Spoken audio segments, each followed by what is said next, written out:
Capítulo 10. O balaço errante. Desde o desastroso episódio com os diabretes, o professor Lockhart não trouxera mais seres vivos para a aula. Em vez disso, lia trechos dos seus livros para os alunos e, por vezes, dramatizava algumas passagens mais pitorescas. Em geral, ele escolhia Harry para ajudá-lo nessas dramatizações. Até aquele momento, o garoto fora obrigado a representar um camponês simplório da Transilvânia, de quem Lockhart curara um feitiço de gagueira, um yeti com um resfriado na cabeça e um vampiro que se tornara incapaz de comer outra coisa a não ser alface depois que Lockhart dera um jeito nele. Harry foi chamado à frente da classe na aula seguinte de defesa contra as artes das trevas, desta vez para representar um lobisomem. Se não tivesse uma boa razão para deixar Lockhart de bom humor, ele teria se recusado.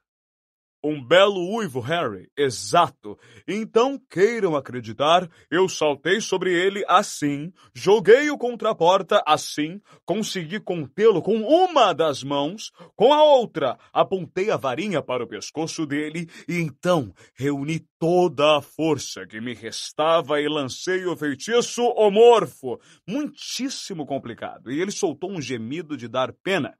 Vamos, Harry, mais alto.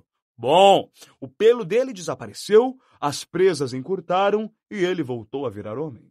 Simples, mas eficiente, e mais uma aldeia que se lembrará de mim para sempre como o herói que o salvou do terror mensal dos ataques de lobisomem. A sineta tocou e Lockhart ficou em pé. Deveres de casa, compor um poema sobre a minha vitória sobre o lobisomem de Wagga Wagga. Exemplares autografados de meu eu mágico para o autor do melhor trabalho. Os alunos começaram a sair. Harry voltou ao fundo da sala, onde Rony e Hermione esperavam. Prontos? Murmurou Harry. Espere até todos saírem, Pediu Hermione, nervosa. Certo. Ela se aproximou da mesa de Lockhart, um papelzinho seguro firmemente na mão, Harry e Rony logo atrás. Professor Lockhart, Gaguejou Hermione. eu queria retirar este livro da biblioteca só para ter uma ideia geral do assunto. Ela estendeu o papelzinho, a mão ligeiramente trêmula. Mas o problema é que ele é guardado na seção reservada da biblioteca, então preciso que um professor autorize. Tenho certeza de que o livro me ajudaria a entender o que o senhor diz em Como se divertir com vampiros sobre os venenos de ação retardada. Como se divertir com vampiros! Exclamou Lockhart, apanhando o papelzinho de Hermione e lhe dando um grande sorriso. Possivelmente é o livro de que mais gosto. Você gostou? Gostei, disse Hermione depressa. Muito esperto o modo com que o senhor apanhou aquele último com o coador de chá.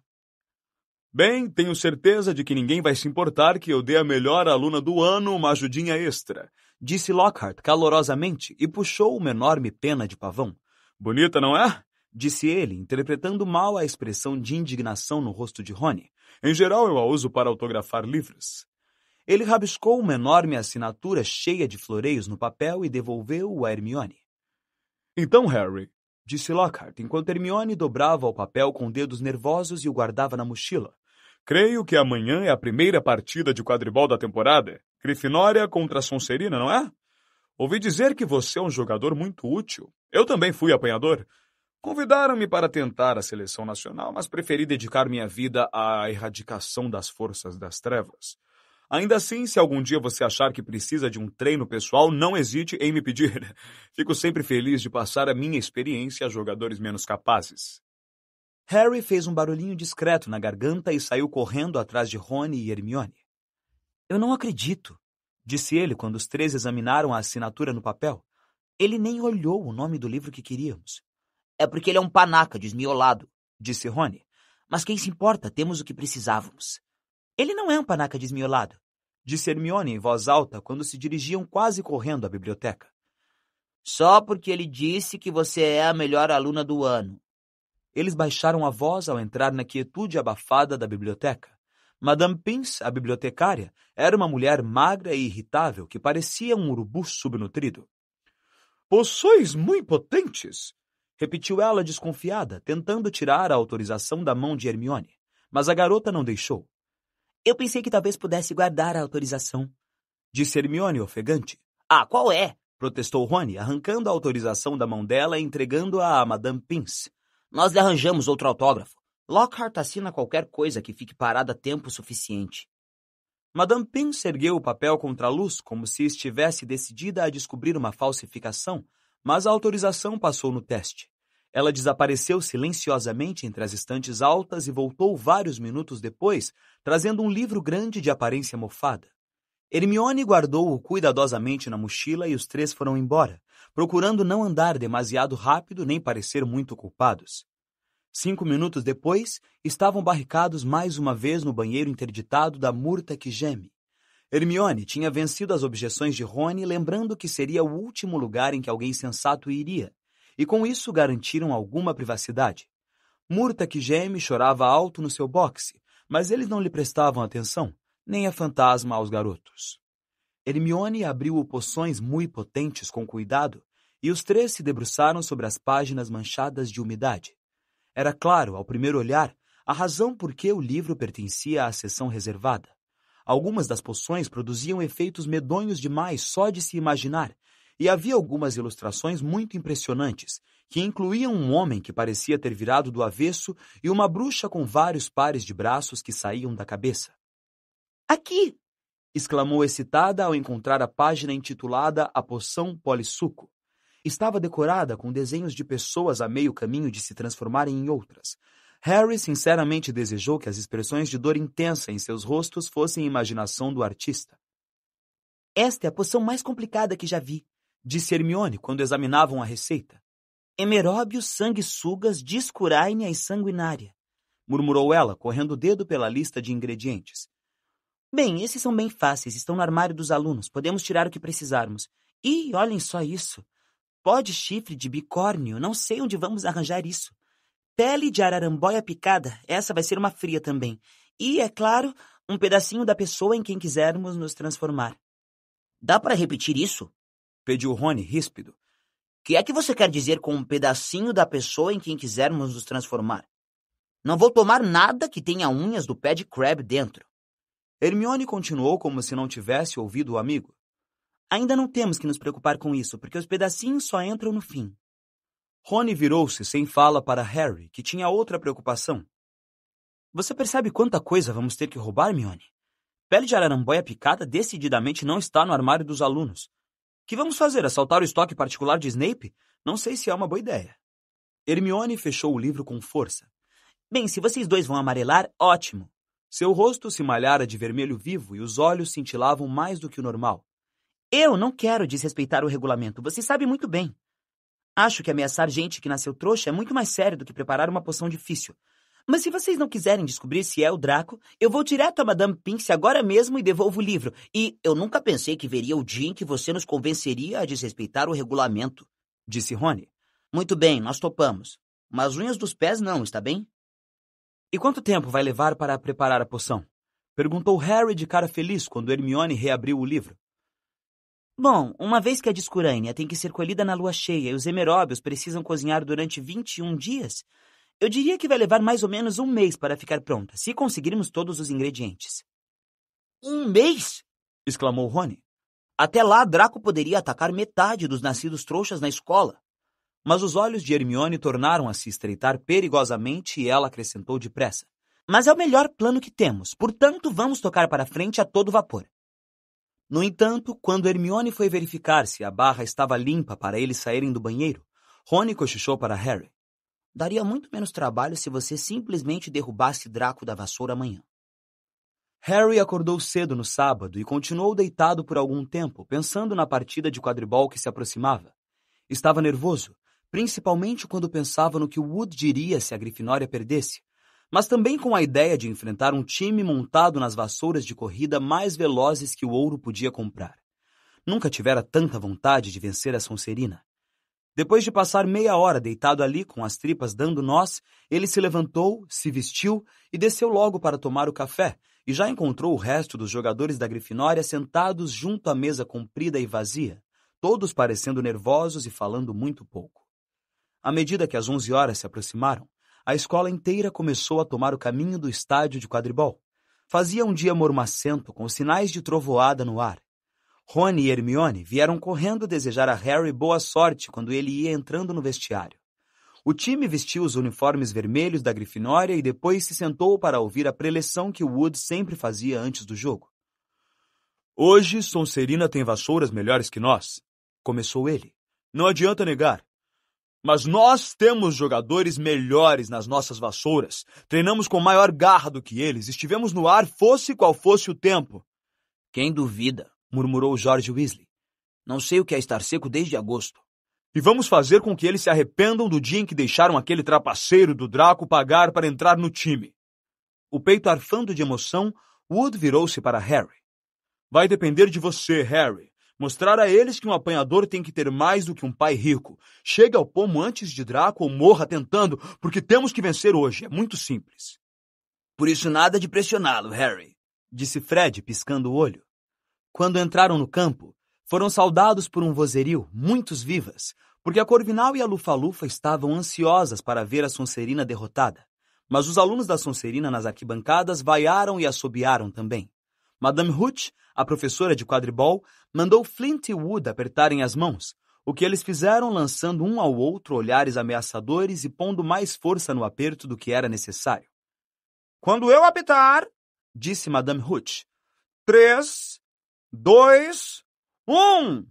Com um rugido de incentivo das arquibancadas, os 14 jogadores subiram em direção ao céu carregado. Harry foi mais alto do que qualquer outro, apertando os olhos à procura do pomo. Tudo bem aí, ô cicatriz? Berrou Draco, passando por baixo dele como se quisesse mostrar a velocidade de sua vassoura.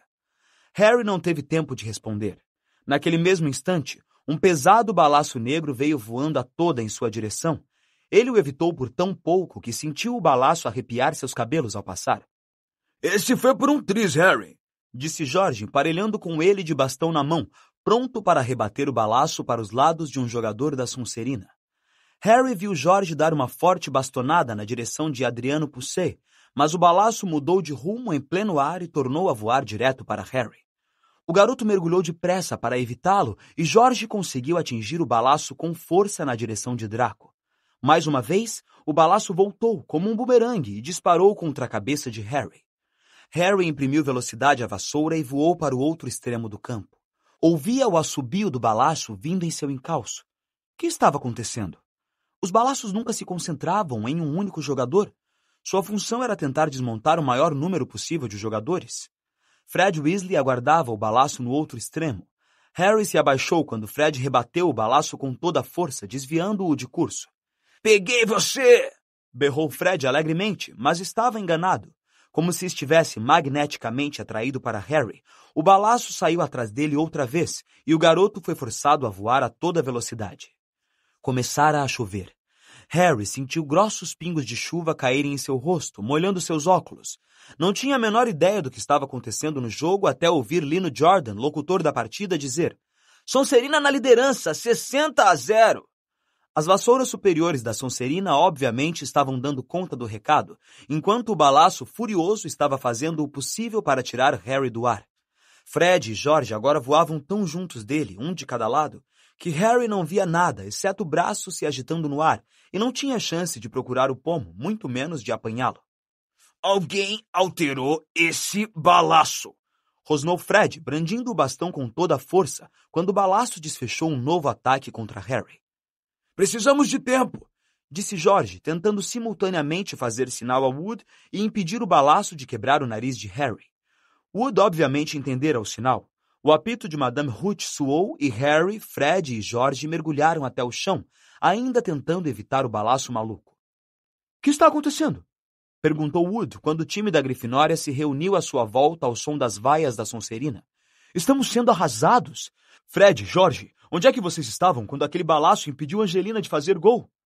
Estávamos 6 metros acima dela, impedindo outro balaço de matar Harry, Olívio, respondeu George, aborrecido. Alguém alterou aquele balaço. Ele não deixa o Harry em paz. E não tentou pegar mais ninguém o tempo todo. O pessoal da Sonserina deve ter feito alguma coisa com ele. Mas os balaços estiveram trancados na sala de Madame Hooch desde o nosso último treino, e não havia nada errado com eles, disse Wood, ansioso. Madame Hooch veio andando em direção ao grupo. Por cima do ombro, Harry viu o time da Sonserina caçoando e apontando para ele. Escutem, disse Harry ao vê-la chegar cada vez mais perto. Com vocês dois voando em volta de mim o tempo todo, o único jeito de apanhar aquele pomo é ele entrar voando na minha manga. Se juntem ao resto do time e deixem que eu cuido do balaço errante. Não seja burro, disse Fred. Ele vai arrancar sua cabeça. Wood olhava de Harry para os Weasley. Olívio, isso é loucura, disse Alicia Spinnet zangada. Você não pode deixar o Harry enfrentar aquela coisa sozinho. Vamos pedir uma investigação. Se pararmos agora, perderemos a partida, disse Harry. E não vamos perder para a Sonserina só por causa de um balaço maluco. Anda, Olívio, diz para eles me deixarem em paz. Isso é tudo culpa sua, disse George, furioso com Wood. Apanhe o pomo ou morra tentando. Que coisa idiota para dizer a ele. Madame Hooch se reunira aos jogadores. Estão prontos para recomeçar a partida? Perguntou a Wood. Wood olhou para a expressão decidida no rosto de Harry. Muito bem. Fred, George, vocês ouviram o que Harry disse. Deixem-no em paz e deixem que ele cuide do balaço sozinho. A chuva caía mais pesada agora. Ao apito de Madame Hooch, Harry deu um forte impulso para o alto e ouviu o assobio que indicava que o balaço vinha atrás dele. Ganhou cada vez mais altura, fez loops e subiu, espiralou, zigue-zagueou e balançou. Mesmo ligeiramente tonto, mantinha os olhos bem abertos, a chuva molhando seus óculos e entrando por suas narinas, quando ele voava de barriga para cima, evitando outro mergulho furioso do balaço. Ele ouvia as risadas do público. Sabia que devia estar parecendo muito idiota, mas o balaço errante era pesado e não podia mudar de direção tão rápido quanto Harry. O garoto começou a voar pela orla do estádio como se estivesse em uma montanha-russa, procurando ver as balizas da Grifinória através da cortina prateada de chuva. Adrian Pusey tentava ultrapassar Wood. Um assobio no ouvido de Harry lhe disse que o balaço deixara de acertá-lo por pouco outra vez. Ele imediatamente deu meia volta e disparou na direção oposta. Está treinando para fazer balé, Potter? Berrou Draco, quando Harry foi obrigado a dar uma volta ridícula em pleno ar para evitar o balaço e fugir, o balaço rastreando-o a pouco mais de 1 metro. E então, virando-se para olhar Draco cheio de ódio, ele viu o pomo de ouro. Pairava poucos centímetros acima da orelha esquerda de Draco, e o garoto, ocupado em rir-se de Harry, não o vira. Por um momento de agonia, Harry imobilizou-se no ar, sem ousar voar na direção de Draco, com medo de que ele olhasse para cima e visse o pomo. Bam! Permanecera parado 1 segundo a mais. O balaço finalmente atingiu-o, bateu no seu cotovelo e Harry sentiu o braço rachar. Sem enxergar direito, atordoado pela terrível dor no braço, escorregou para um lado da vassoura encharcada, um joelho ainda enganchando-a por baixo, o braço direito pendurado, inútil. O balaço retornava a toda para um segundo ataque, desta vez mirando o seu rosto.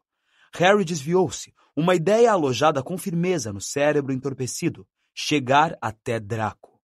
Através da névoa de chuva e dor, ele mergulhou em direção à cara debochada abaixo dele e viu os olhos de Draco se arregalarem de medo. O garoto achou que Harry ia atacá-lo. "Kid!" exclamou, inclinando-se para longe de Harry. Harry tirou a mão boa da vassoura e tentou agarrar o pomo às cegas. Sentiu os dedos se fecharem sobre a bola fria, mas agora só estava preso à vassoura pelas pernas, e ouviu-se um urro das arquibancadas quando ele rumou direto para o chão, tentando por tudo não desmaiar. Ele bateu no chão, levantando lama, e rolou para o lado para desmontar da vassoura. Seu braço estava pendurado num ângulo muito estranho. Varado de dor, ele ouviu, como se fosse a grande distância, muitos assobios e gritos. Focalizou o pomo seguro na mão boa. "Ah!" disse vagamente. "Ganhamos!" E desmaiou. Voltou a si, a chuva batendo no rosto, ainda deitado no campo, com alguém debruçado sobre ele. Viu um brilho de dentes. "Ai, o senhor não!" gemeu. "Ele não sabe o que está dizendo." Falou Lockhart em voz alta para o ajuntamento de alunos da Grifinória que cercavam ansiosos os dois. "Não se preocupe, Harry. Já vou endireitar o seu braço." "Não!" exclamou Harry. "Vou ficar com ele assim, obrigado." O garoto tentou se sentar, mas a dor foi terrível. Ele ouviu um clique conhecido ali por perto. "Não quero uma foto deste momento, Colin," disse em voz alta. "Deite-se, Harry", mandou Lockhart, acalmando-o. "É um feitiço muito simples que já usei muitíssimas vezes." "Por que não posso simplesmente ir para a ala hospitalar?" disse Harry com os dentes cerrados. "Ele devia mesmo, professor."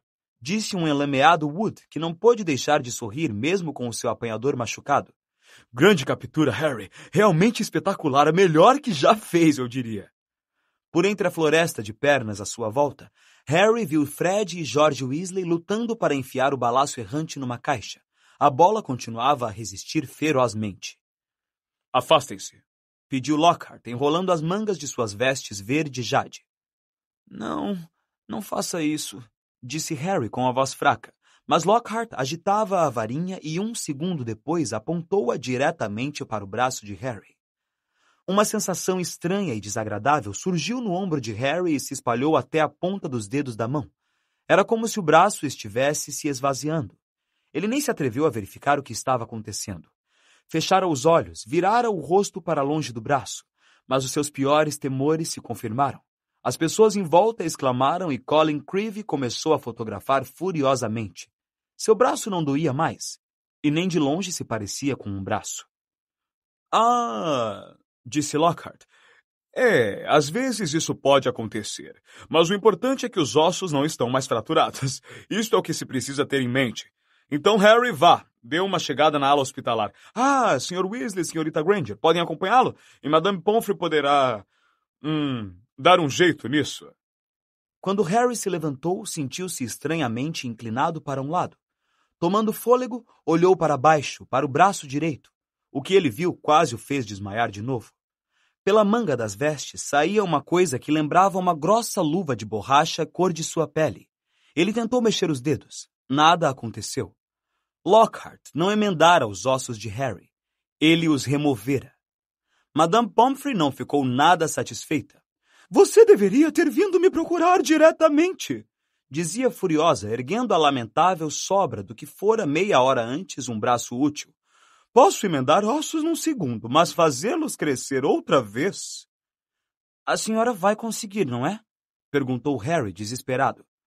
Claro que vou, mas vai ser doloroso, disse Madame Pomfrey sombriamente, atirando um pijama para Harry. Você vai ter que passar a noite. Hermione esperava do outro lado da cortina que fora fechada em torno da cama de Harry, enquanto Rony o ajudava a vestir o pijama. Levou algum tempo para enfiar na manga o braço mole e sem ossos. Como é que você consegue defender o Lockhart agora, Hermione, hein? Rony perguntou através da cortina enquanto puxava os dedos inertes de Harry pelo punho da manga. Se Harry quisesse ser desossado, ele teria pedido. Qualquer um pode se enganar, respondeu Hermione. E não está doendo mais, está, Harry? Não, disse Harry, entrando na cama, mas também não faz mais nada. Quando ele se deitou, o braço balançou molemente. Hermione e Madame Pomfrey deram a volta à cortina. Madame Pomfrey vinha segurando um garrafão de alguma coisa rotulada Esquelece. Você vai enfrentar uma noite difícil, disse, servindo um copo grande de boca larga e fumegante e entregando-o a Harry. Fazer ossos crescerem de novo é uma coisa complicada. E tomar Esquelece também. O líquido queimou a boca e a garganta de Harry e desceu fazendo-o tossir e cuspir. Ainda lamentando os esportes perigosos e os professores ineptos, Madame Pomfrey se retirou, deixando Rony e Hermione ajudarem Harry a engolir um pouco de água. Mas ganhamos, disse Rony, um grande sorriso se abrindo no rosto. Foi uma captura e tanto a que você fez. A cara do Malfoy, ele parecia que ia matar alguém. Eu queria saber como foi que ele alterou aquele balaço, disse Hermione sombriamente. Podemos acrescentar mais esta à lista de perguntas que vamos fazer a ele quando tomarmos a poção polissuco, disse Harry, deixando-se afundar nos travesseiros. Espero que tenha um gosto melhor do que esta coisa. Com pedacinhos de alunos da Sonserina dentro. Você deve estar brincando, disse Rony. A porta do hospital se escancarou naquele momento. Imundos e encharcados, os demais jogadores da Grifinória chegaram para ver Harry. Incrível aquele voo, Harry, disse George. Acabei de ver Marcus Flint berrando com Draco. Estava falando alguma coisa sobre ter o pomo sobre a cabeça e nem notar. Draco não parecia muito feliz. Os jogadores tinham trazido bolos, doces e garrafas de suco de abóbora, que arrumaram em volta da cama de Harry, e davam início ao que prometia ser uma festança quando Madame Pomfrey apareceu como um tufão gritando. Esse menino precisa de descanso. Precisa fazer crescer 33 ossos. Fora! Fora! E Harry foi deixado sozinho, sem nada para distraí-lo da dor horrível no braço inerte. Muitas horas depois, Harry acordou de repente numa escuridão de breu e deu um ligeiro ganido de dor. O braço agora parecia cheio de grandes lascas. Por um segundo ele pensou que fora isso que o acordara. Então, com um choque de terror, percebeu que alguém estava passando uma esponja em sua testa. "Fora daqui!" gritou ele alto e, em seguida, Dobby! Os olhos arregalados, parecendo bolas de tênis do elfo doméstico, espiavam Harry na escuridão. Uma lágrima solitária escorria pelo seu nariz longo e fino. Harry Potter voltou para a escola, murmurou ele, infeliz. Dobby avisou e tornou a avisar Harry Potter. Ai, meu senhor, por que não prestou atenção em Dobby? Por que Harry Potter não voltou para casa quando perdeu o trem? Harry se ergueu, apoiando-se nos travesseiros, e empurrou para longe a esponja de Dobby. Que é que você está fazendo aqui? Perguntou. E como sabe que perdi o trem? O lábio de Dobby tremeu, e Harry foi assaltado por uma repentina suspeita. Foi você, disse lentamente. Você impediu a barreira de nos deixar passar. Com certeza, meu senhor, Dobby confirmou vigorosamente com a cabeça, as orelhas abanando. Dobby se escondeu e esperou Harry Potter e selou o portão. E Dobby teve que passar as mãos a ferro depois. Mostrou a Harry os 10 dedos compridos enfaixados. Mas Dobby não se importou, meu senhor, porque pensou que Harry Potter estava seguro. E Dobby nunca sonhou que Harry Potter fosse chegar à escola por outro meio. O elfo se balançava para frente e para trás, sacudindo a cabeça feia. Dobby ficou tão chocado quando soube que Harry Potter tinha voltado a Hogwarts que deixou o jantar do seu dono queimar. Dobby nunca foi tão açoitado, meu senhor. Harry afundou de volta nos travesseiros. Você quase fez com que Rony e eu fôssemos expulsos, disse furioso. É melhor desaparecer antes que os meus ossos voltem, Dobby, ou eu ainda estrangulo você. Dobby deu um leve sorriso. Dobby está acostumado com ameaças de morte, meu senhor. Em casa, Dobby as recebe 5 vezes por dia. O elfo assoou o nariz numa ponta da fronha imunda que usava, parecendo tão patético que Harry sentiu a raiva se esvair contra a sua vontade. Por que você usa isso, Dobby? Perguntou curioso. Isso, meu senhor, disse Dobby puxando a fronha. Isto é a marca de escravidão do elfo doméstico, meu senhor. Dobby só pode ser libertado se seus donos o presentearem com roupas, meu senhor. A família toma cuidado para não passar a Dobby nem mesmo uma meia, meu senhor, senão ele fica livre para deixar a casa para sempre. Dobby enxugou os olhos saltados e disse de repente. Harry Potter precisa ir para casa. Dobby achou que o balaço dele seria suficiente para fazer o seu balaço? Disse Harry, a raiva tornando a subir-lhe a cabeça. Que é que você quer dizer com o seu balaço? Você fez aquele balaço tentar me matar? Não matar, meu senhor, nunca matá-lo, disse Dobby chocado. Dobby quer salvar a vida de Harry Potter. Melhor mandá-lo para casa seriamente machucado do que ficar aqui, meu senhor. Dobby só queria que Harry Potter se machucasse o bastante para ser mandado para casa. Só isso? Exclamou Harry, furioso. Suponho que você não vai me contar por que queria me mandar para casa aos pedaços. Ai, se ao menos Harry Potter soubesse, gemeu Dobby, mais lágrimas escorrendo pela fronha esfarrapada.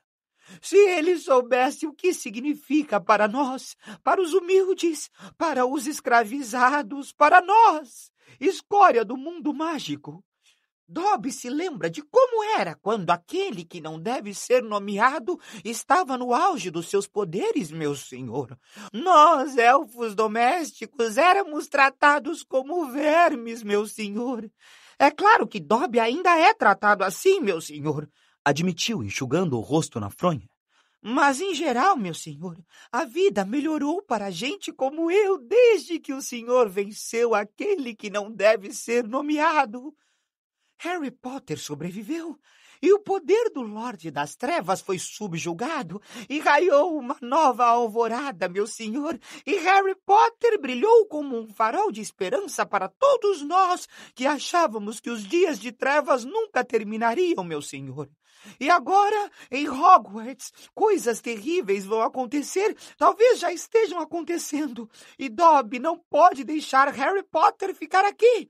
Agora que a história vai se repetir, agora que a Câmara Secreta foi reaberta.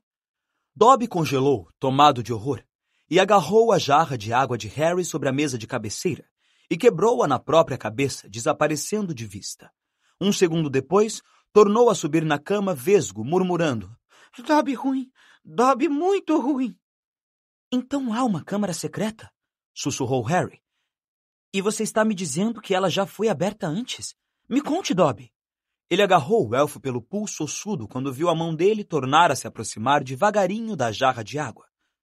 Mas eu não nasci trouxa. Como posso estar ameaçado pela câmara? Ai, meu senhor, não pergunte mais nada ao pobre Dobby. Gaguejou o elfo, os olhos enormes na escuridão. Feitos tenebrosos estão sendo tramados em Hogwarts, mas Harry Potter não deve estar aqui quando acontecerem.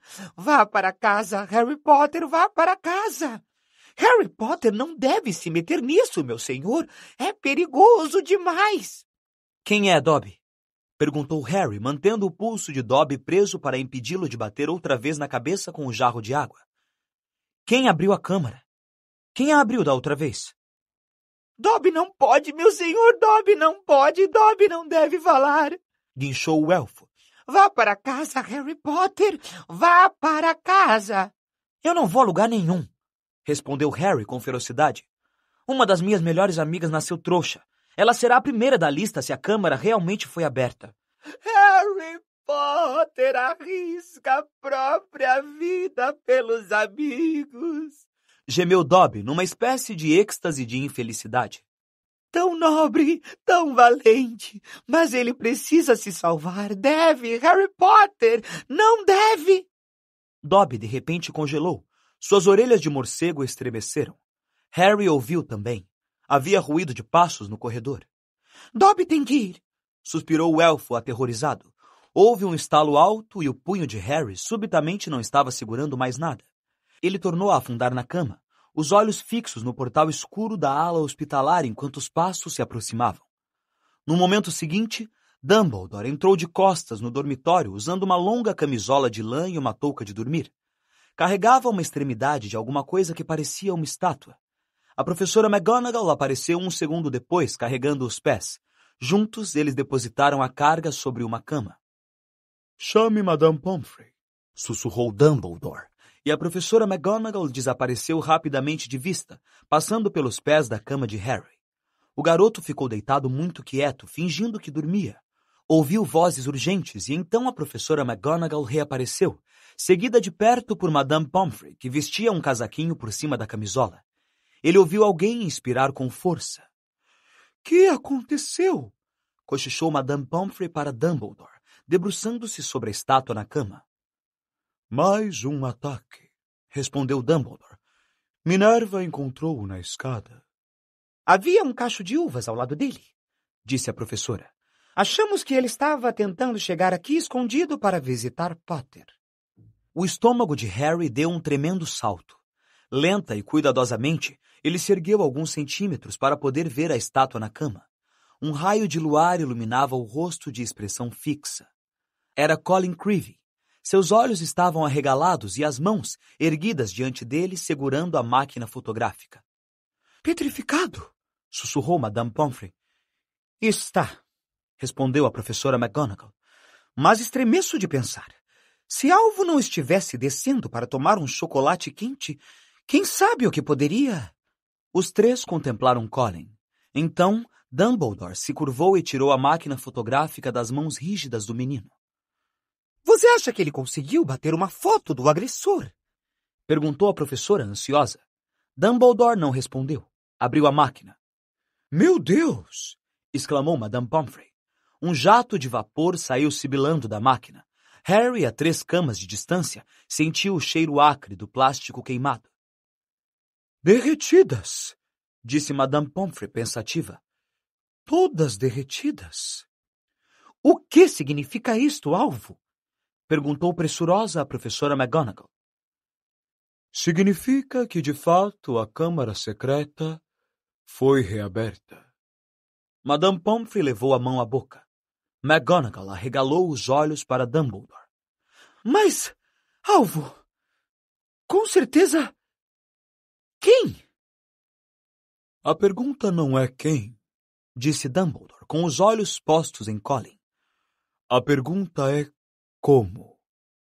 E pelo que Harry pôde ver do rosto sombreado da professora McGonagall, ela não entendia muito mais que ele.